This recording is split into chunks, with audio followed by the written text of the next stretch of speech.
Bonjour à tous, j'espère que vous allez bien. On se retrouve aujourd'hui, comme vous l'aurez compris, pour parler d'un Beretta. Quel Beretta? Le 92X Performance Defensive. Je vous expliquerai un petit peu, en tout cas je décrirai un petit peu pourquoi il s'appelle Defensive et pas 92X Performance, comme le classique qu'on retrouve notamment sur plusieurs présentations sur le net. Bon, autant vous le dire tout de suite, comme j'aime le dire, c'est mon précieux. En tout cas, c'est la pièce qui a le plus de valeur à mes yeux dans ma modeste collection d'armes. Donc c'est une arme en catégorie B. Bien sûr, de Beretta, marque italienne. Alors Beretta, c'est pas n'importe qui au niveau de la marque, c'est une marque de très haute renommée. C'est 5 siècles d'histoire. C'est les premières armes qui ont été construites en 1526, a priori par un artisan, qui de par son courage et son savoir-faire a réussi à percer et à fournir les premières armes, ses premières armes à une commande militaire, je crois, à l'époque. Donc on est sur du XVIe siècle, et puis ils ont parcouru toutes les époques, ils ont su s'adapter à toutes les complications du marché qu'on peut trouver, grâce à leur savoir-faire, leur aptitude à sortir des armes performantes qui s'adaptaient donc justement aux besoins. Ils ont su alimenter les militaires, le marché civil, les forces de l'ordre, les tireurs sportifs maintenant, dont leurs armes font partie des plus performantes.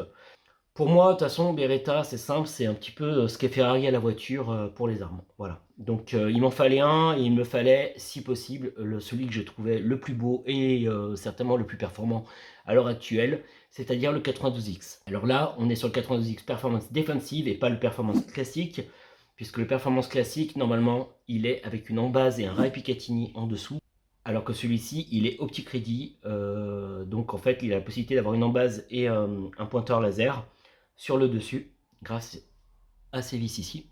Et donc il est dépourvu du Rapicatini du 92X Performance Classique, ce qui lui donne, pour moi, je trouve une ligne beaucoup plus proche du 92 que j'adore, et quelque chose d'un peu plus design et d'affiné, je trouve un petit peu plus classe. Voilà. J'ai longuement hésité entre les deux versions, hein, mais je vous avoue qu'aujourd'hui, j'ai fait l'acquisition de cette arme-là, je crois que c'était fin d'été, et je ne regrette toujours pas mon choix parce que voilà, je le trouve finalement esthétiquement plus classe et plus chouette que le 92X Performance classique. Surtout qu'un embase Rapicatini, quand on fait du tir sportif, ça n'a pas réellement d'intérêt. Donc je vous laisse encore un petit peu admirer comme ça, puis on va un petit peu le décrire, on focus ensemble.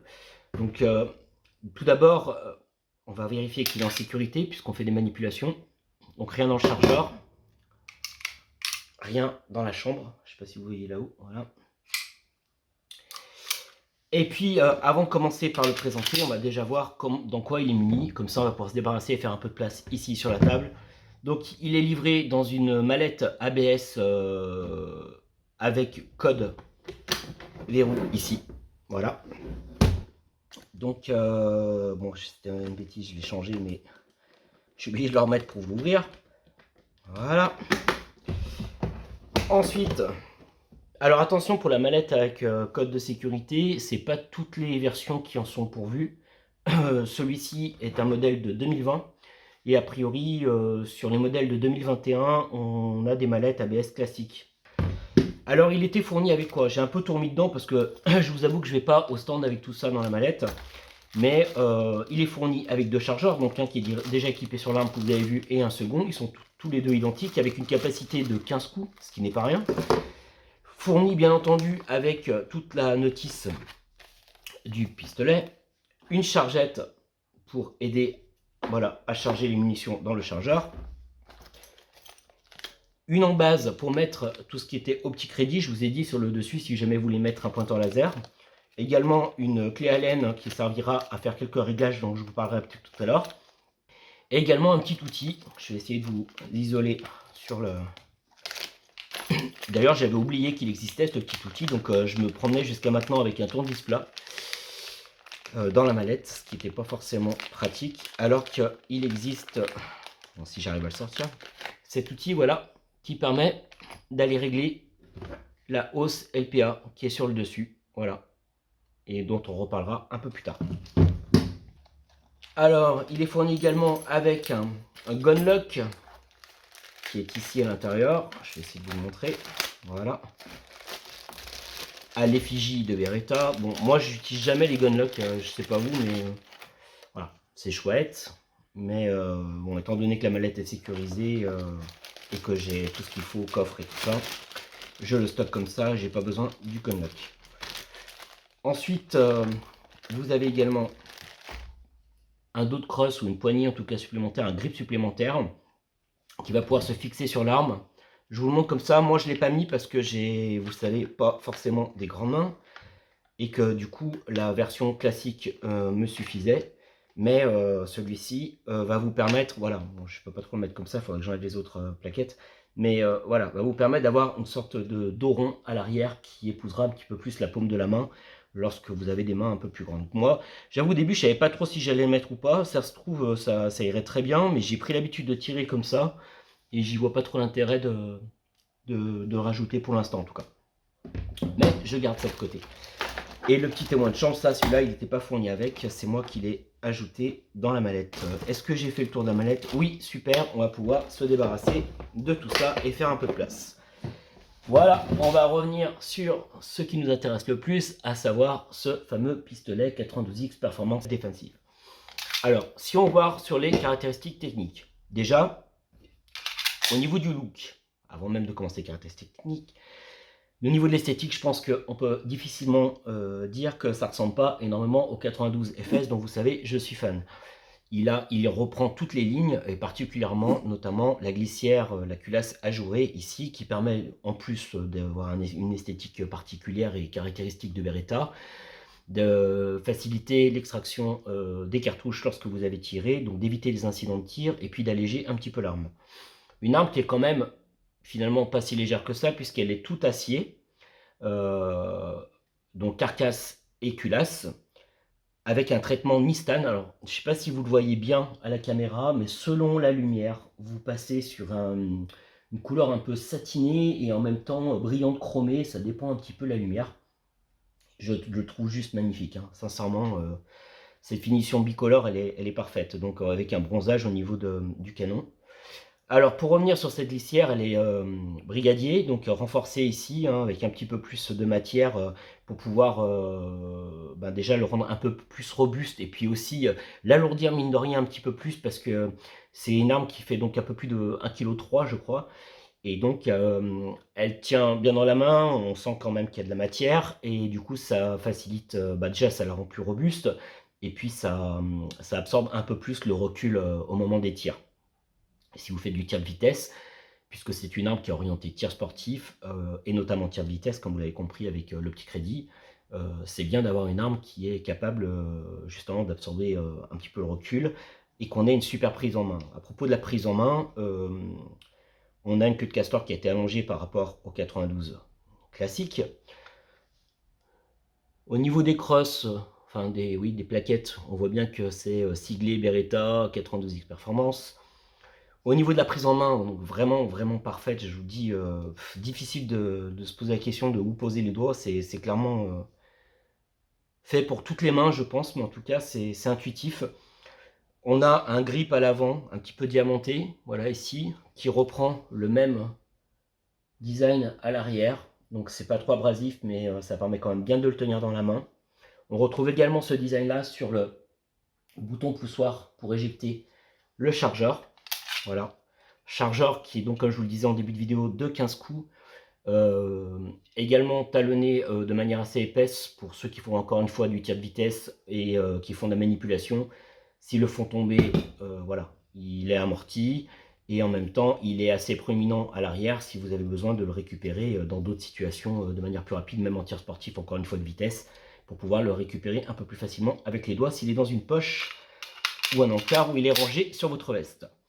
Qu'est-ce qu'on peut dire de plus? Donc si on revient un petit peu sur la glissière, il y a des strips préhension à l'avant et à l'arrière, une culasse qui est super fluide, un arrêtoir de culasse qui n'est pas ambidextre mais qui tombe directement sur le pouce, voilà ici. On a une hausse micrométrique sur le haut, LPA. Alors elle est vraiment ultra précise, c'est vraiment ultra pratique, vous pouvez bien sûr la régler en hauteur et en dérive. Alors, le seul petit bémol que j'aurais sur tout ce pistolet, c'est justement cette hausse, mais pas pour sa précision, uniquement parce que ces symboles permettant de savoir si on fait de la dérive sur la droite ou sur la gauche, je trouve, ne sont pas assez parlants. Et souvent, je suis obligé de me référer à la notice initiale, et c'est pour ça, je ne sais pas si vous avez fait gaffe tout à l'heure, mais bon, bref, dans la mallette, j'ai rajouté un papier. Voilà, celui-ci, je ne vous l'ai pas présenté tout à l'heure, mais c'est un extrait de la notice en grand, puisque lorsque je me retrouve sur le stand de tir, j'en ai marre de chercher la notice officielle. Et pour savoir, d'ailleurs, vous voyez, il n'y a même pas de dessin, c'est pas forcément ultra pratique, mais ça vous indique dans quel sens horaire ou anti-horaire tourner la hausse pour pouvoir régler la dérive et la hauteur. Bref, c'est le seul petit défaut que j'aurais sur cette hausse microscopique, micrométrique, pardon, mais qui est quand même ultra précise. Elle est montée sur queue d'aronde. À l'avant, on a une fibre optique montée également sur queue d'aronde. Bon, elle est parfaite de base, mais si jamais vous vouliez la changer, c'est possible. Alors voilà, je vais essayer de vous la montrer un peu comme ça, ou là. Voilà. Donc clairement, au niveau de l'acquisition de la cible, c'est nickel. Qu'est-ce qu'on a à dire d'autre sur la glissière? Bon, elle est notée bien sûr l'insigne Beretta, son modèle. On y voit également le voyant pour faire feu, enfin, indiquant si vous êtes en position feu ou pas. Vous avez ici la sécurité qui tombe également sur le pouce, hein, c'est assez facile à manipuler. Elle est ambidextre, celle-ci. Alors, quand vous l'activez, vous ne pouvez plus faire pression sur la détente. Et si le chien, enfin, si vous vouliez armer le chien, vous ne pouvez pas non plus le faire. Et si vous étiez en position armée comme ceci et que vous activez la sécurité, alors toujours vous ne pouvez pas presser la détente et vous ne pouvez pas non plus remettre le chien à sa place. Lorsqu'on l'enlève, alors à nouveau on peut utiliser normalement l'arme. Qu'est-ce qu'il y a à dire de plus? Vous avez vu qu'au niveau du chien, on est sur un chien squelette, donc qui est là pour justement un petit peu alléger, puis avec un très beau design. Et son design et le fait qu'il soit allégé, normalement, accélère le rapatriement du chien pour le réarmement, en fait, lorsque vous êtes en simple action. Voilà. Puisque bien sûr, cette arme, elle est double action et simple action. Alors en double action, forcément, vous avez un poids de détente assez conséquent. Je ne sais plus de combien, je n'ai rien pour le mesurer. Mais vous trouverez ça facilement sur Internet, ou je vous le mettrai si je retrouve cette information. Et puis, lorsque vous êtes en simple action, forcément, vous avez la queue de détente qui se redresse, qui réduit la course, et vous avez un poids très allégé. Parfait en simple action pour faire du tir sportif, je vous assure. Alors, ce qu'on pourrait lui reprocher aussi, mais je m'y suis fait, c'est une pré-course qui est peut-être un peu longue. Certains, quand je compare avec du CZ ou autre, ou des détentes préparées, puisque là on est sur une queue de détente, j'ai oublié de le dire, mais c'est Extreme S, une queue de détente spécialement conçue pour le tir sportif, justement, qui allège le poids de détente en simple action, et puis qui est munie aussi d'une sécurité. Vous allez voir ici, ça va se lever lorsqu'on fait pression, voilà, ça lève ici, ça enlève la protection de percussion, et ce qui fait que si vous faisiez tomber l'arme alors qu'elle est en position de tir, eh bien elle ne ferait pas feu. Voilà, il faut vraiment enlever cette sécurité de percussion, et elle se fait uniquement par la pression de la queue de détente. Donc je vous disais, sur le petit défaut, pour revenir là-dessus, de cette queue de détente, c'est qu'on pourrait trouver, lorsqu'on est en simple action, la pré-course un peu longue. Voilà. Alors, c'est encore une fois, c'est si je compare avec d'autres modèles. Je sais que d'autres tireurs sportifs ont vraiment, dès le départ, ils ont le point dur. Moi, là, il y en a un petit peu plus. Alors, étant donné que j'ai appris à m'en servir comme ça, au début, je comptais le régler. Je vous montrerai où ça se trouve, mais sincèrement, je m'y suis tellement fait maintenant que ça me dérangerait de la réduire.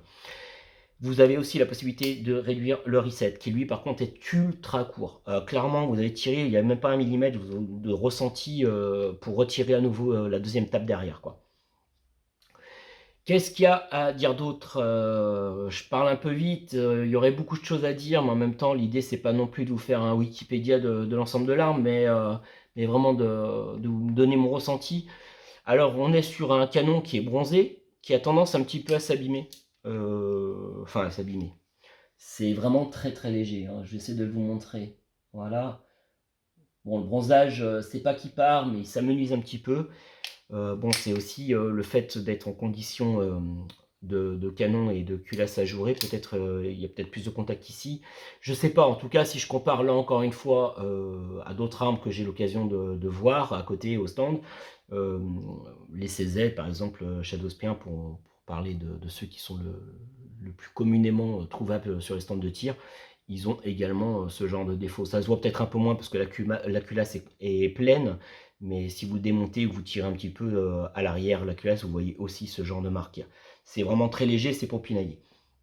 On est sur un levier de déverrouillage de type match, alors ultra pratique. Par contre, faites attention, je vais vous montrer, on va le déverrouiller, mais vous voyez cette pièce-là, il faut appuyer dessus donc pour pouvoir désolidariser la culasse de la carcasse, mais il y a un ressort derrière, ça m'est arrivé la première fois lorsque j'ai démonté qui saute, et je l'ai retrouvé, mais faites attention, sinon c'est la galère pour le remonter.